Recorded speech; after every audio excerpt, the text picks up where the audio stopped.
everybody for signing up. Sorry about the technical difficulty that maybe allowed you to chew your sandwich a little bit longer. I want to thank TWA and Clint for getting me on to this webinar and inviting me to this, and also TWA AgriLife and San Antonio Stock Show and Rodeo for hosting this. So this is, I think, a lot of fun. It's my first webinar, so be patient with me. The good news is I didn't have to worry about brushing my hair or tucking in my shirt, but the bad news is I can't see the audience's eyes, whether you're sleeping or texting or whatever. So normally when I give lectures, if I see that, I switch to a little pop quiz as a little punishment. So I guess we won't have that since I can't see your eyes. So a little bit about me first. I'm a 7th generation Texan. I've never lived anywhere else. I was just thinking about this a minute ago. I don't think I've lived outside of 3 area codes of Texas. I've been with Texas Parks and Wildlife for almost 17 years, and just a few of the highlights. I have a new live radio show on NPR that airs out of Shreveport. It's the Red River radio affiliate of NPR. I'm real excited about that. It just started in June. It airs every other month. I have adjunct faculty status at SFA. I'm in Nacogdoches. I office on the campus, but I don't work for SFA. I've authored several publications on birds, about 70, in both peer-reviewed journals and popular magazines, and I authored the book Hummingbirds of Texas, which has been a popular seller. And I'm proud to say that all the royalties from the sale of that book go back to hummingbirds, to the Hummingbird Roundup program at Parks and Wildlife. So I don't make a penny from that book. The hummingbirds win in the end. So that's enough about me. Let's get started. And what we're going to talk today about are songbirds. And is it good for anything? I think it is. I think it's good for the environment. It's good for human health, and I'm going to try to explain that here in a little bit. So let's go to the next slide. Let's start with a definition. What is a songbird? And I don't want to get too technical, but it's a bird belonging to the order of perching birds, what we call passerines. And some people might have seen a more technical term that's fairly synonymous with songbird, and that's the awsongs. And that's a Latin word that means songbird. There are about 4,000 species of songbirds found all over the world. And they have a specialized syrinx, that's their vocal organ that's analogous to our larynx, and it produces diverse and elaborate sounds. Okay. Another term that is commonly used synonymously with songbird is Nongame bird, but they're not correctly synonymous. They're not the same thing. This term up on the screen now, Nongame bird, is a much broader term because it includes all wild birds excluding game birds. So it's everything we can't hunt. So it's songbirds plus a whole lot more: woodpeckers, owls, hummingbirds, etc. Those last 3 are not songbirds, but they are non-game birds. So I'm probably going to use those 2 terms interchangeably. First of all, Texas has a lot of birds. We are a big state, we're a diverse state, and each ecoregion has its own special birds. And what I want to illustrate here with this next slide is might be a little bright, and you might need your sunglasses here, but the point of this picture here, these are what we call bird conservation regions in Texas, and I have them bleeding over into neighboring states. But the point of this one is these are basically ecoregions, a little broader than some ecoregions that we've recognized, but this one is kind of more fitting for birds.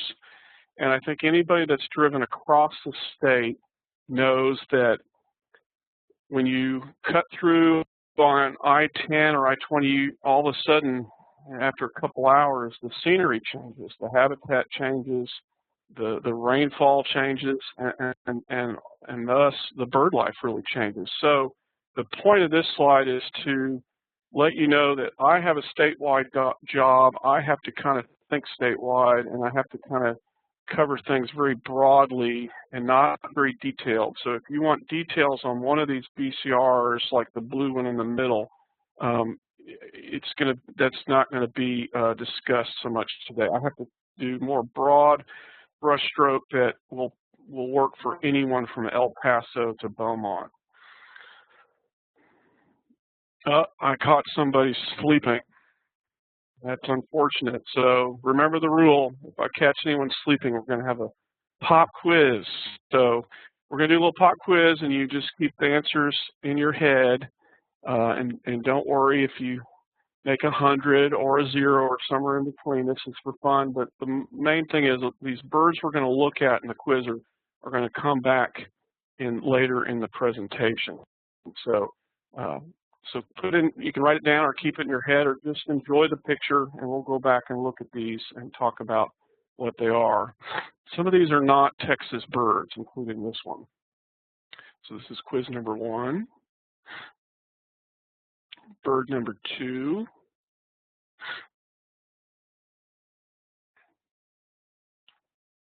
Bird number 3.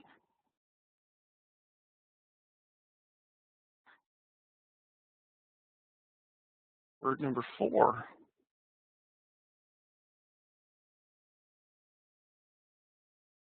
Bird number 5, everybody's favorite.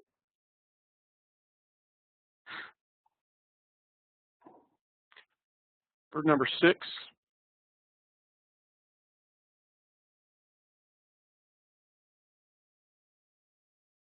Bird number 7.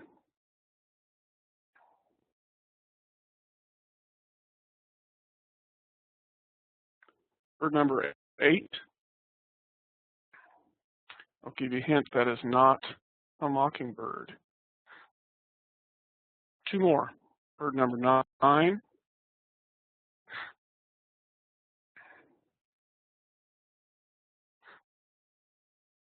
And finally, bird number 10. I think everybody should know this one.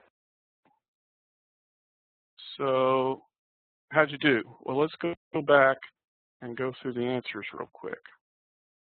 Okay. So the first one, this is the greater sage-grouse. This is the only one that doesn't occur in Texas that we looked at the 10. You got to go to Colorado to see this one. This is the acorn woodpecker. And you can see where he stores his acorns. It's called a granary. He stores that for later use. This is the American woodcock. The colloquial name is timberdoodle. American woodcock or timberdoodle. This is the golden-winged warbler. This bird doesn't breed or winter in Texas, but it migrates through here in spring and fall migration. Golden-winged warbler, not to be confused with golden-cheeked warbler. This is different. Everybody's favorite, the northern bobwhite, local name bobwhite quail. Number 6, this is the Bachman sparrow. The Bachman sparrow. Number 7, this was band-tailed pigeon. Band-tailed pigeon. Number 8, this is the sage thrasher. Looks like a speckled mockingbird, but it's the sage thrasher. This is a winter bird across the western half of the state. This is one of my favorites. This is the worm-eating warbler. Worm-eating warbler.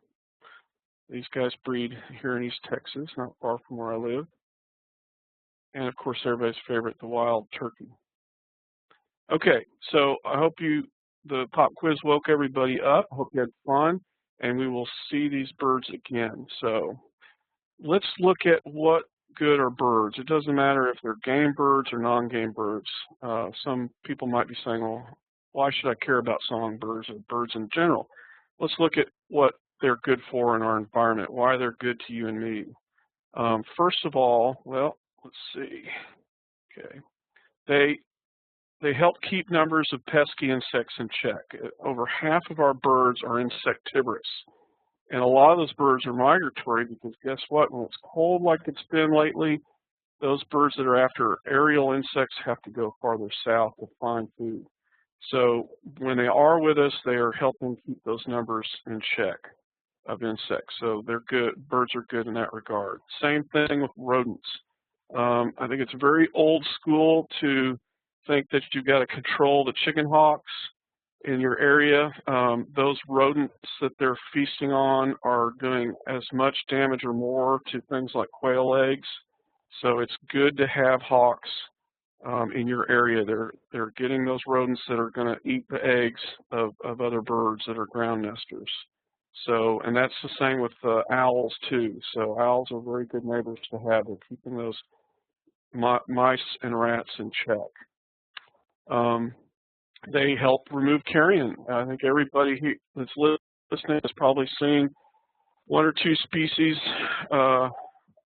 eating dead roadkill, turkey vulture, black vulture, caracara, several species of corvids, that would be crows and ravens. So birds are very good at cleaning off carrion from our roads and pastures. They help pollinate our foods. So hummingbirds, along with bees and wasps and butterflies, they're essential for pollinating our food. And if you aren't really interested in hearing about pollinators, if you like food, you better like your pollinators. And if you are concerned about your food, you should be concerned about a decline in bees, wasps, and other pollinators, because about every third bite at the dinner table is thanks to a pollinator. Okay, they also pollinate the things that we find beautiful, our backyard gardens. So birds are very good at that, hummingbirds and other pollinators. Birds are good because they also spread seeds, acorns, nuts, and I have good and bad because they're also eating tallow, and that's Chinese tallow, and they're spreading those bad non-natives around as well. But they are also our good Johnny Apple seeds, and they're planting the forests of tomorrow. So birds are good in that regard. They also provide homes for a variety of wildlife. Think about woodpeckers, and when that pileated woodpecker is done with his cavity, maybe next year a wood duck might use it and put its nest in there, or hooded merganser, or a fox squirrel. So woodpeckers are very good at providing homes for other wildlife. And lastly, birds provide us with great recreational opportunities, things like hunting, birding, nature photography, etc. And speaking of recreational opportunities, this comes from, you can see the source at the bottom of the screen where I get these data that are coming up. So for wildlife associated recreation in Texas, this is just Texas data. There are approximately 1.1 million hunters in Texas.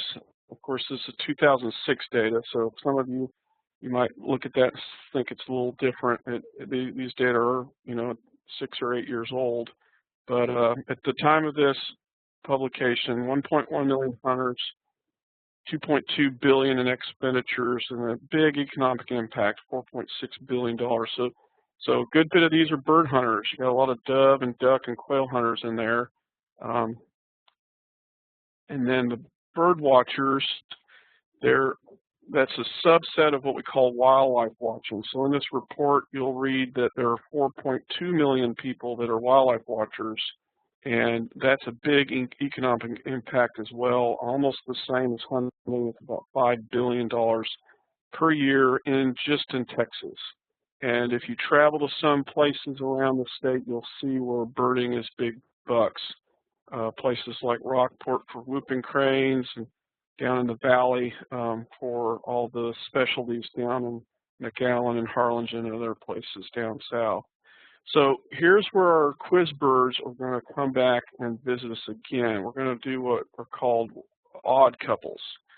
And we're going to put together a songbird or a non-game bird with a game bird. And the point of this is that when you manage for a songbird, you're going to benefit other species. And a lot of times you're going to benefit a game bird. Or vice versa. Let's say you want to manage for quail. Well, you're going to also benefit a lot of other species as well, including some non-game birds. So let's look at this for just a minute. We have 4 or 5 pairings. So let's start off here in the open pine savannas of East Texas.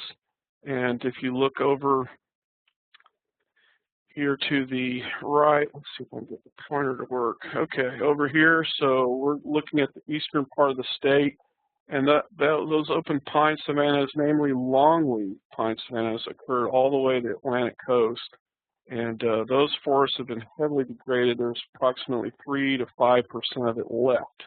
And that figure works for Texas too. So we have about 5% of this open pine savanna remaining. Well, what is it good for if you were going to manage for Bachman sparrow? They like that grassy understory in these open pine savannas. And in the overstory, you might have an endangered woodpecker called red-cockaded woodpecker. And these Bachman sparrows thrive very well in those forests that are managed with fire and native grass to keep that open understory. So if you, let's go back, if you look at that forest, when I say open, I mean you could throw a frisbee or a football to somebody that was 50 yards away, 30 yards away, and not hit a shrub or a bush. You might hit a pine tree, a bole or trunk of a pine, but it's very open. And that's, of course, fire maintained, and that's why this Bachman sparrow likes it well. Also in that grassy understory is the bobwhite quail. And these open pine savannas are some of the last places that we have quail in East Texas. So when you manage for one, you manage for the other. So let's move. This is going to be for the country. We're going to get out of Texas for this one. So let's say you're in the Midwest and the Northeast, and you're in this kind of habitat, which we call old field, or just a reedy, grassy, scrubby situation here. It would be very good for nesting golden-winged warblers. So if you're managing for old field, you might be managing for golden-winged warblers in, say, Michigan. And also in those forests, those old fields would be woodcock. So if you're managing for golden-wing, guess what? The woodcock also likes that same community. So you'd be managing for a songbird that would benefit a Nongame or a game bird.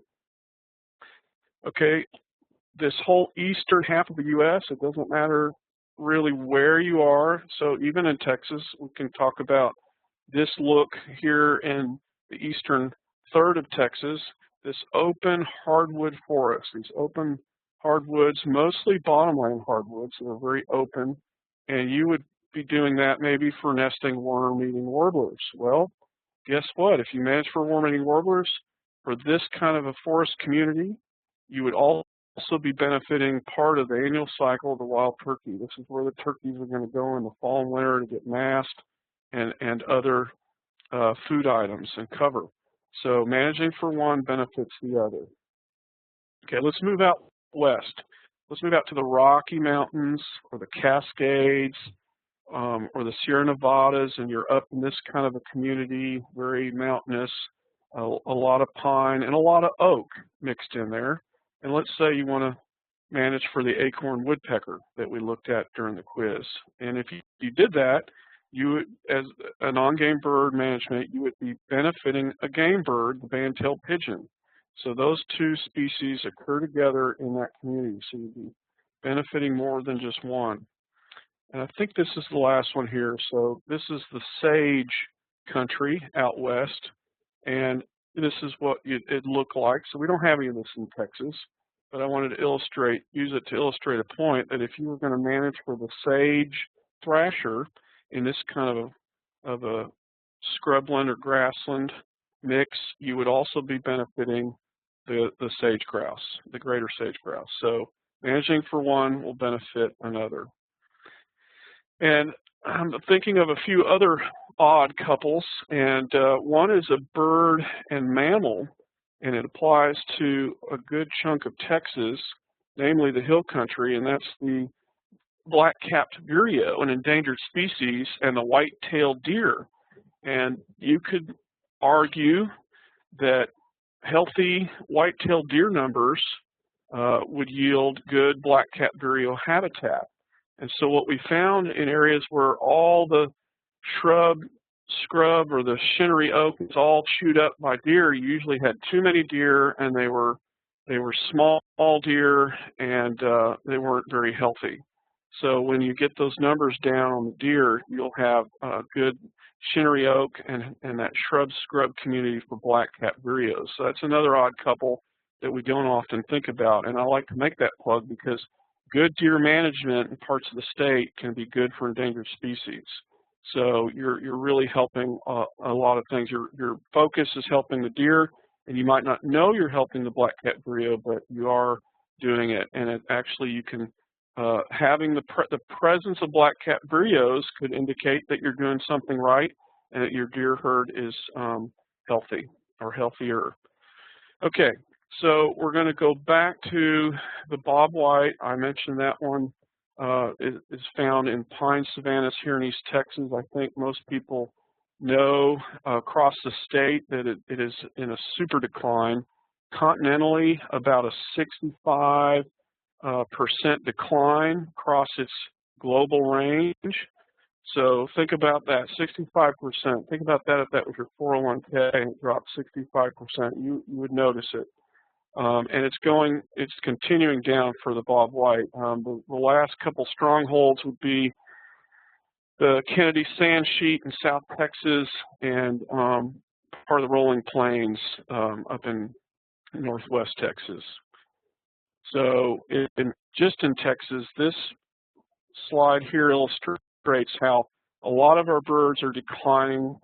The bobwhite is one of those that kind of rises to the top, and it's because we're not really doing our grasslands the way this bird evolved. So we're seeing that decline over time.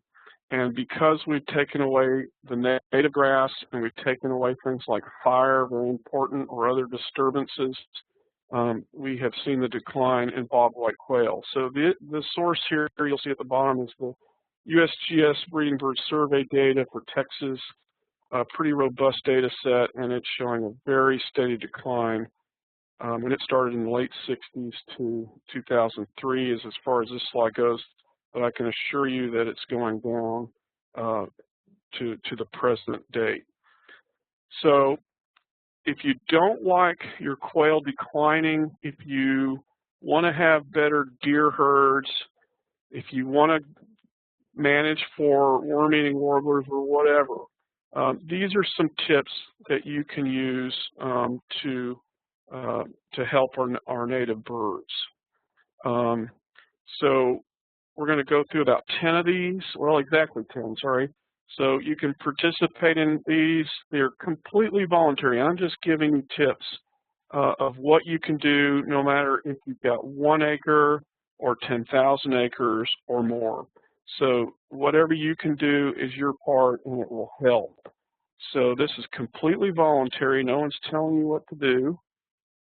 And these are actions that landowners or land managers can do to help native birds, and they'd be helping other plants and animals as well. And if you promote these with your neighbors, you will only make it better because you've just gone from something smaller to larger if you work with your neighboring landowners. And working in big chunks matters. So work with your neighbors, see if you can get them to employ some of these as well. It will only help what you're doing. And they're not listed in any particular order. So let's go through these tips. Okay, first of all, a lot of you that are already doing good things for wildlife on your property, you're probably using Aldo Leopold's 5 tools for managing, and I am a big proponent of that. So I'm the Songbird guy who says that what Leopold told us a century ago or more is very accurate, very applicable, and it's not just for game critters, it's for all critters. So those 5 tools in the image there are written on the bottom: the axe, the cow, the plow, the match, and the gun. So let's go through the 10 tips, and you will see embedded in those these 5 Aldo Leopold tools. Okay, the first one. So again, these are in no particular order. Plants. Focus on plants right now, and what we want to do is conserve and restore native plant communities. Another word for plant community is a habitat, okay? So you want native habitats out there. So you want to plant only native vegetation. So for grasslands, especially warm season grasses, those are what are native here. You want to make sure that they get the proper disturbance regime that they need. You don't just plant a tall grass prairie and walk away from it. It needs a little TLC over time. And quail, meadowlarks, and other grassland birds typically don't thrive in pastures dominated by non-native grasses. Bermuda grass, fescue, weeping love grass, no matter what it is. You might see quail in there for a little bit, but if you're looking over a 10, 20-year period, you're going to see them slowly blinking out. So these birds need native warm season grasses with disturbance. And that third final bullet is control invasive plants. So that means if you've got, let's say McCartney Rose in Morton County, you want to really hammer that stuff. If you've got Chinese tallow, just about anywhere in the state, you want to get control of that, otherwise it will eat up your property. Okay, tip number 2 to employ on your land is fire. Applying prescribed fire where appropriate. I mentioned already how grasslands need fire, and savannas too. If you think about what a savanna is in most cases, like the image we saw earlier with the quail and the Bacchus sparrow, those pine savannas are just lush with grasses and forbs, and it's really a savanna. In that case, you could say is a grassland with just a few trees on it.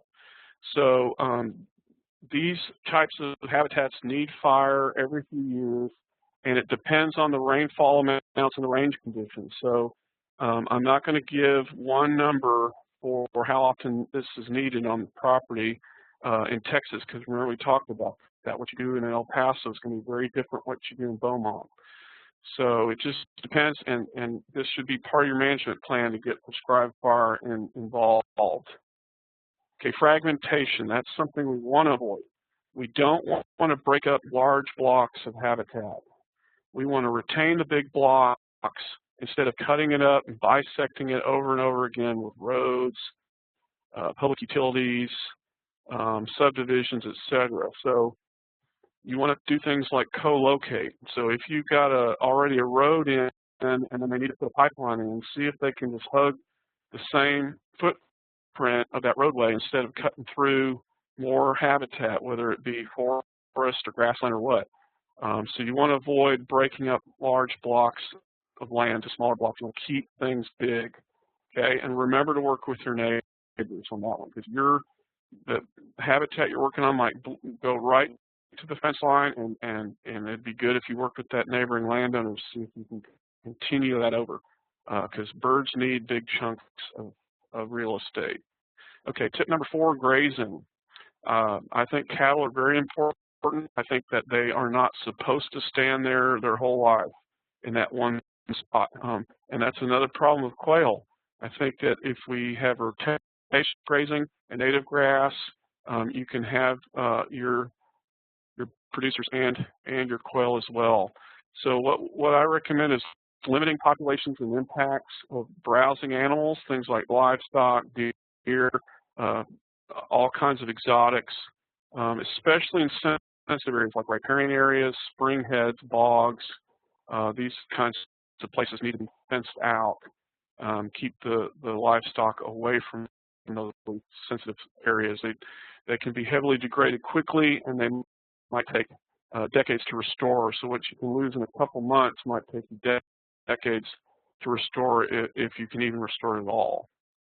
Okay, moving along, tip number 5, nuisance animals. There are 2 that rise to the top.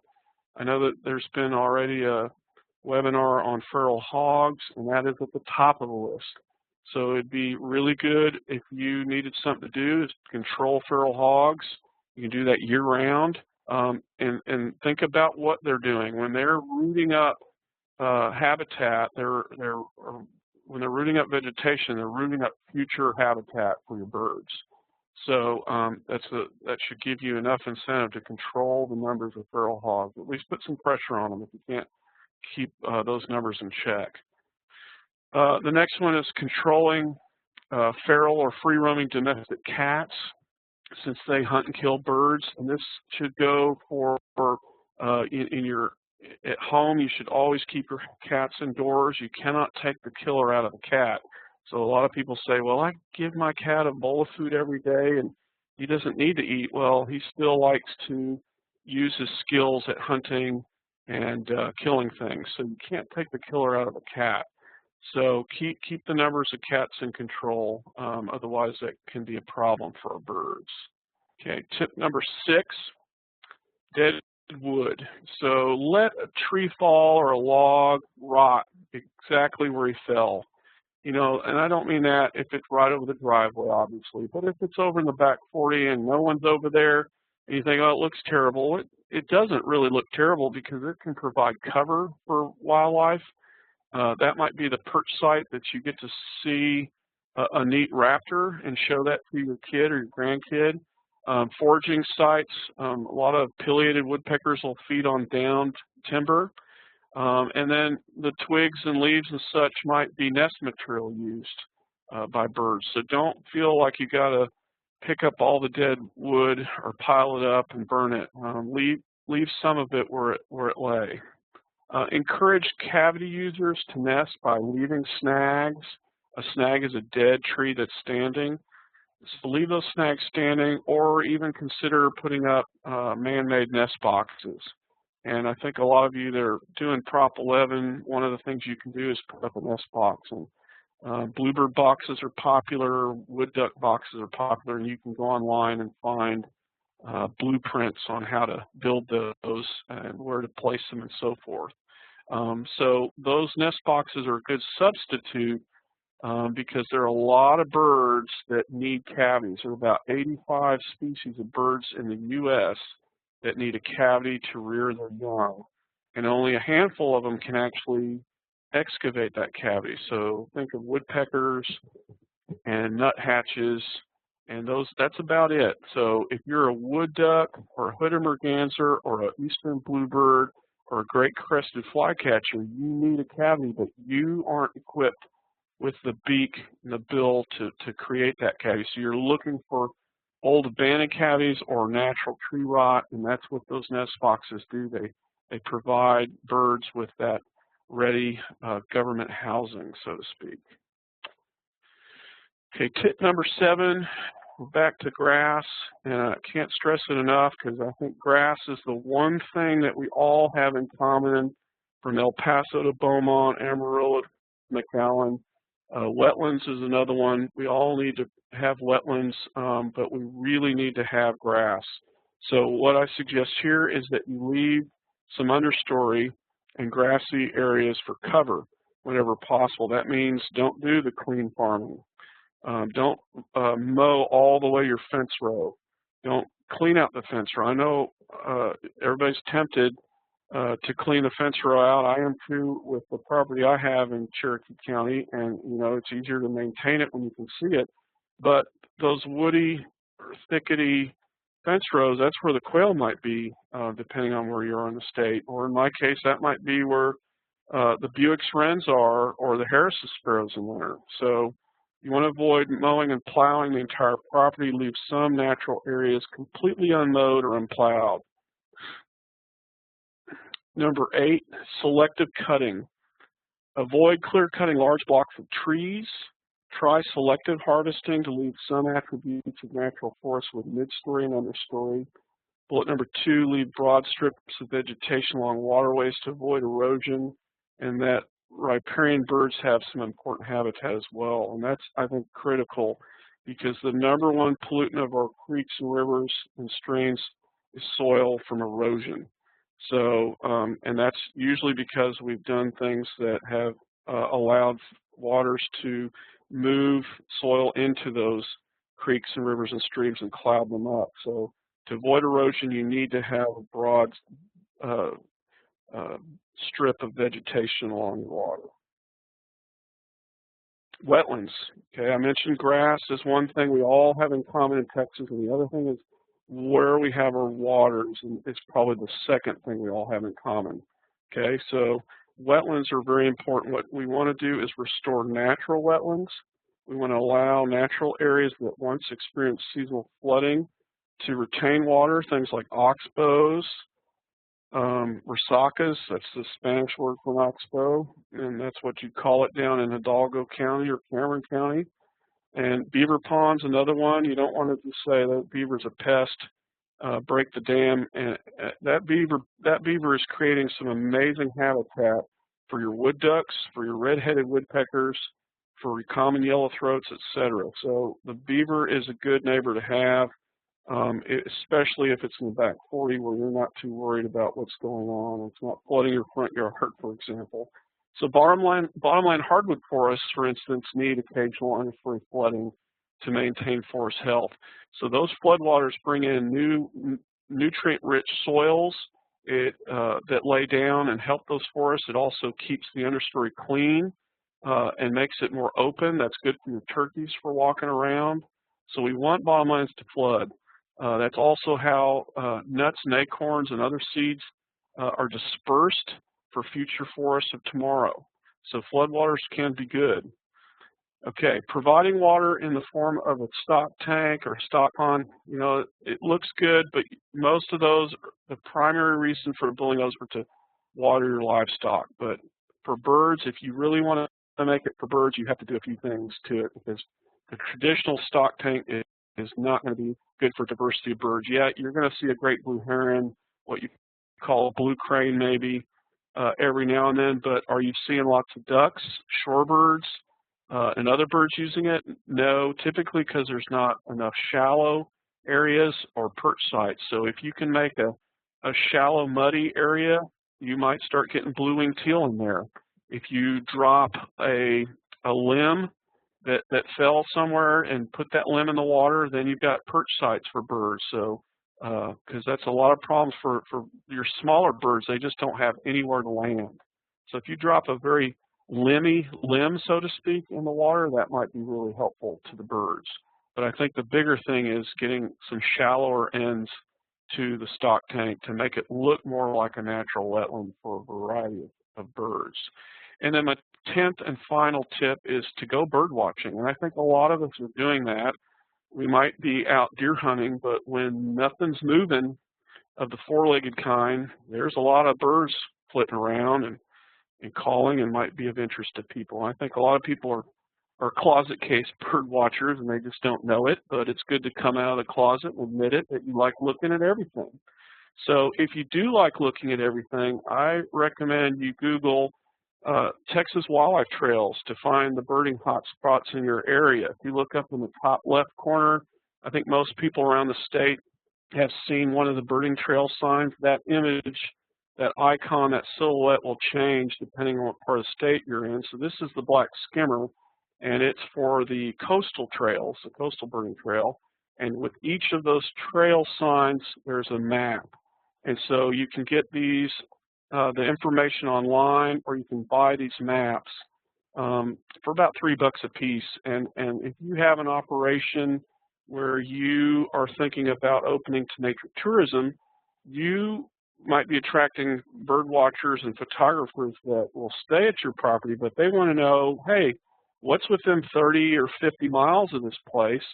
So you'll want to investigate where the hot spots are within an hour's drive or so of your property, because you can accommodate those people by offering them some really neat hot spots that maybe you didn't even know about was just down the road. So I'd say do a little homework and investigate the wildlife trails. Okay, in closing, let's go back to our title of the webinar, and here it is at the bottom, Managing for Shorebirds. What's it good for? Well, I hope I illustrated that birds in general, all birds, not just songbirds, are good for the environment.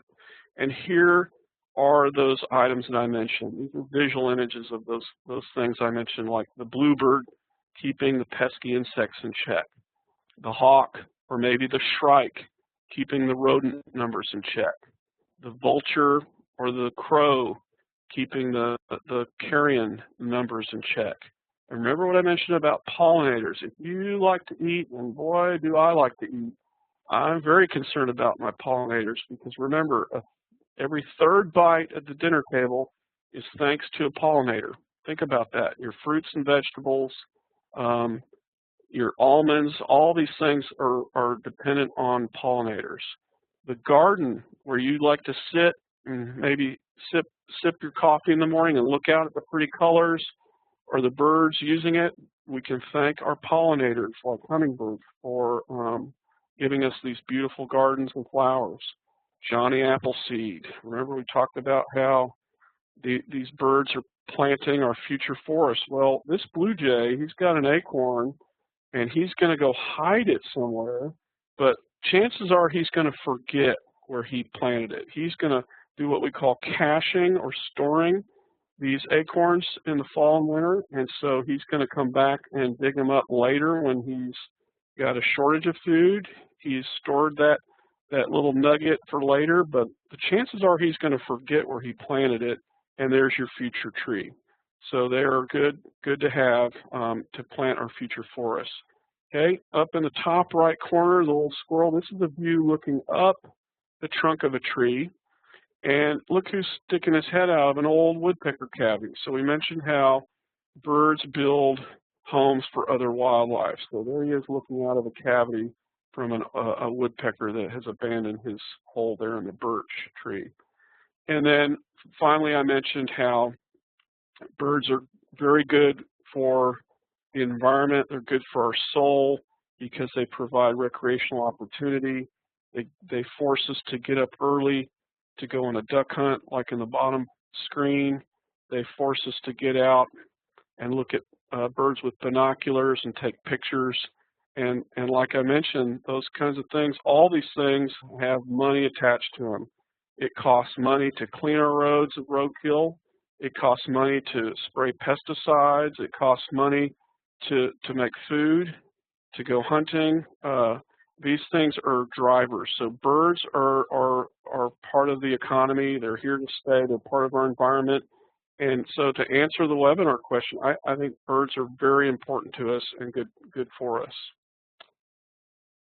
And my final slide is further reading. If you enjoyed what you hear and you want to hear more of all the hundreds and hundreds of papers and books, I've narrowed it down to just this one. If you can pick up just one book, no matter where you are in Texas or really anywhere in the U.S., this is one of my favorites. It's by Robert Askins. It's Yale University Press.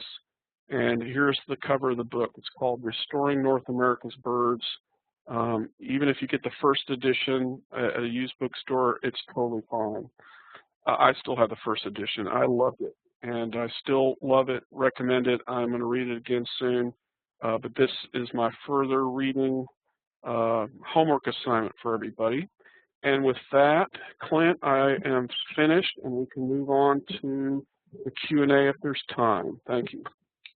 There absolutely is, and I appreciate that.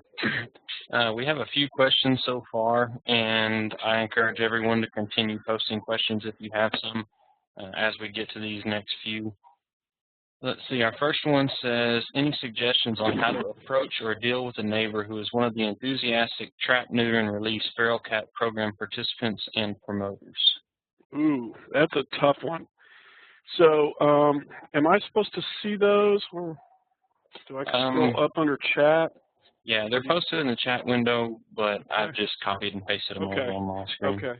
Well, that's a tough question, and I feel for whoever asked that one about the neighbor who does things differently. The new information that's come out, mostly from the Keep Cats Indoor campaign that the American Bird Conservancy has spearheaded.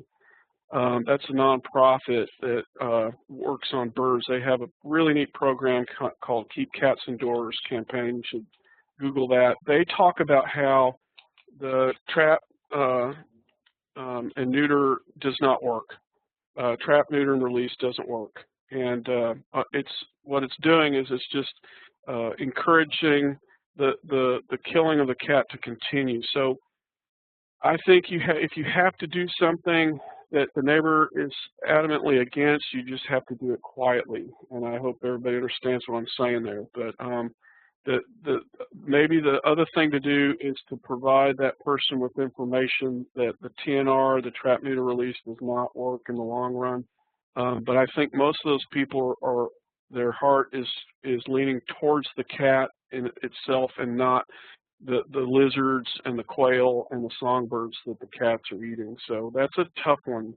That's a tough sell to do, but you just have to do your part, and hopefully that'll work out. Okay. The next one is any recommendations on the best methods to control or eliminate KR bluestem in old fields that are focused areas for restoring native grasses? Yeah, that KR bluestem is one of the toughest, and some people think that fire will do it, and it just makes it come back with a vengeance. He just laughs the whole way and comes back, and he's bigger. Herbicide, that's really your only way to deal with KR and several other of these grasses that just lock on tight and won't go away. So I'm sorry to say that herbicide, and that can be pretty costly, is really the only way. And if you're just now seeing it spotty, it's a lot cheaper to deal with it when it's just coming on and spotty than if you wait 2 or 3 more years when all of a sudden it's everywhere.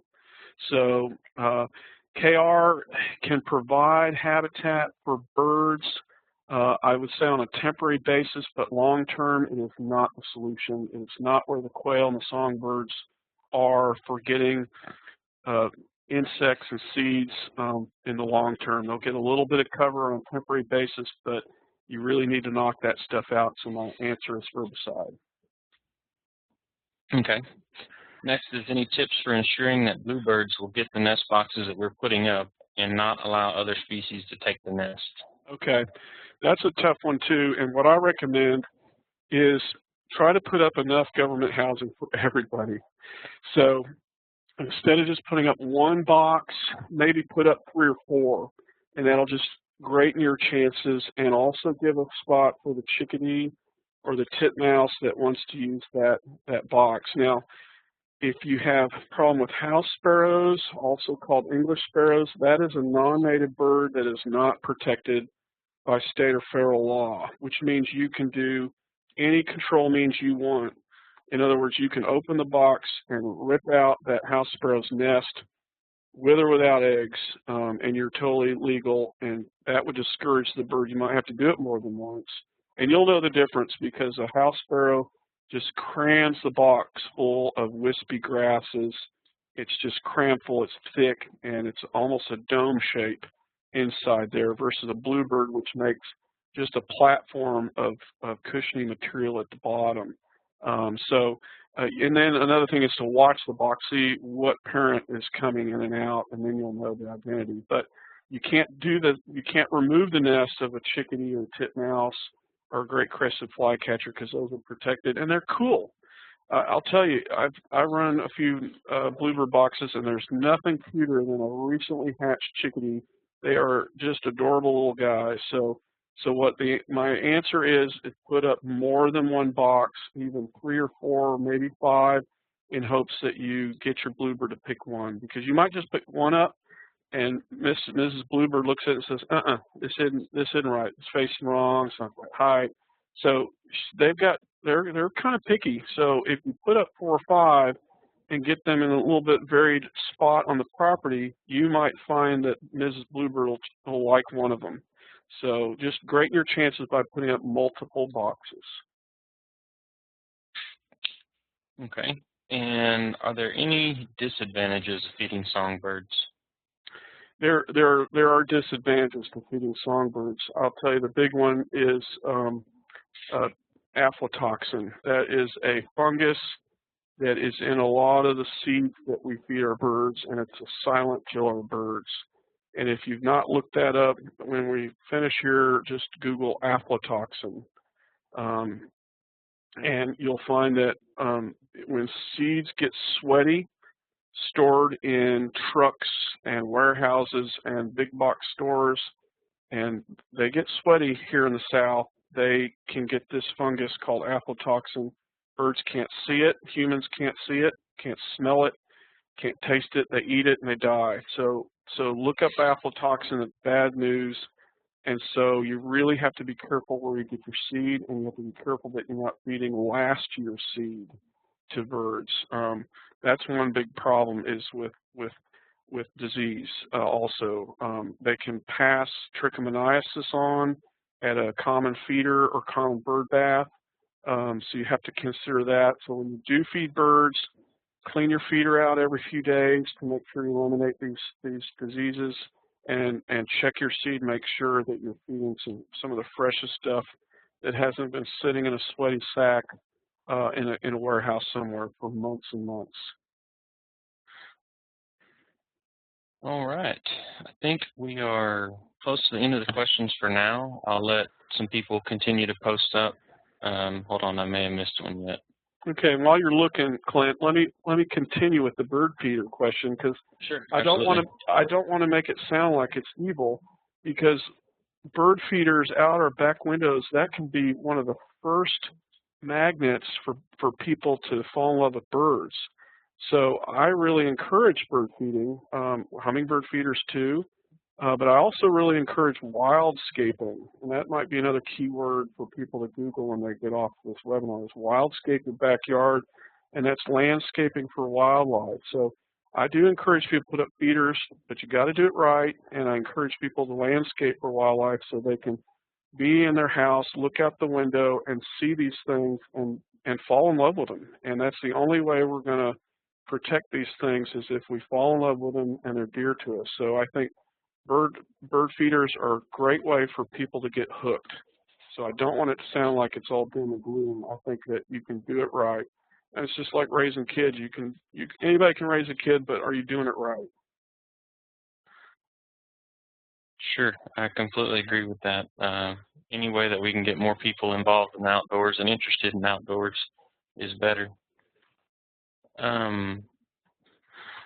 Let's see, one question just came in, says, I have heavy underbrush around my 2-acre pond, not even walkable.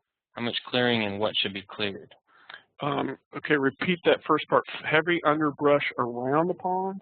Yes, around a 2-acre pond. Okay, that can be a gold mine for a lot of birds. So I would say don't worry about clearing that out. Maybe clear just a little bit where you want to have a view of the open water, if it's blocking the open water. But that vegetation, whether it's cattails or sawgrass or whatever, or it could be juncus or scirpa, there's a whole lot of different vegetation. I don't know what it is, but there are secretive birds that would be in that. And depending on where you are in the state, that could be a gold mine for rails. It could be a gold mine for wintering marsh wrens or common yellowthroats as a winter bird or a breeder. So that I wouldn't recommend removing it all. I would leave a lot of it. I would just, if you feel like you got to remove some, just do a little bit, because there could be some really jazzy birds using it. Okay. Very good. I will give it just one more second for some more questions. While we're waiting, I just wanted to remind everybody that next month's webinar is going to be on who owns the water. It's going to be on January 16th and presented by Dr. Charles Porter. You can access, I posted the link up just a little while ago, all of our upcoming events and the upcoming webinars on our website under the Resources and Events tab. You can also access all of our webinars after they've aired at the website that I'm posting now. So if you'd like to go back and view this and reference the things that Cliff talked about later on, you can go back and check out this webinar after next week. I'll get it posted up. So we'll give it just a minute or two more to see if we have any more questions come in. You have anything else in closing, Cliff? No, I'm trying to look through the chat. I do see some people brought up some good points. With bluebirds, yes, someone recommended the Texas Bluebird Society. That's a very good group, and they have a great website, so definitely Google that. Someone else mentioned, they were asking which woodpecker that was. I mentioned a couple woodpeckers. The acorn woodpecker was the one with all the acorns in the tree, and then the red cockaded woodpecker was the one that was in that open pine savanna that had bobwhite and Bachman sparrows. So I'm just looking through here to clarify if I didn't make myself very clear here.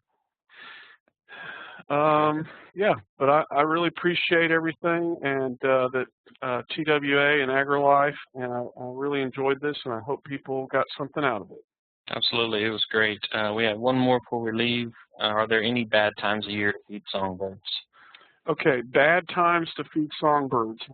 Absolutely. I think you're wasting your time in the hot summer months and the early fall when this year was perfectly aligned where we had plenty of rainfall and lots of Mother Nature's smorgasbord of buffet. So you're wasting your time putting out your sunflower seed when Mother Nature's provided a whole bunch of stuff in summer and fall that the birds would rather eat. So I would store that stuff and not put it out in the summer months, because a lot of times people say, I don't have any birds, they're not in my feeder. Well, you wouldn't either if it was mom's home cooking that they're getting from Mother Nature. So what we're giving them, we have to remember the feeders are supplemental and not sustenance. Keep that in mind. There's a big difference in those two words. So the sustenance is what Mother Nature is providing, so don't try to compete with Mother Nature. Mama's cooking is always the best. Absolutely. All right, I think that wraps it up. There's no more questions coming in, so unless you have anything else, I think we're about out of time. Nope. Thank you again.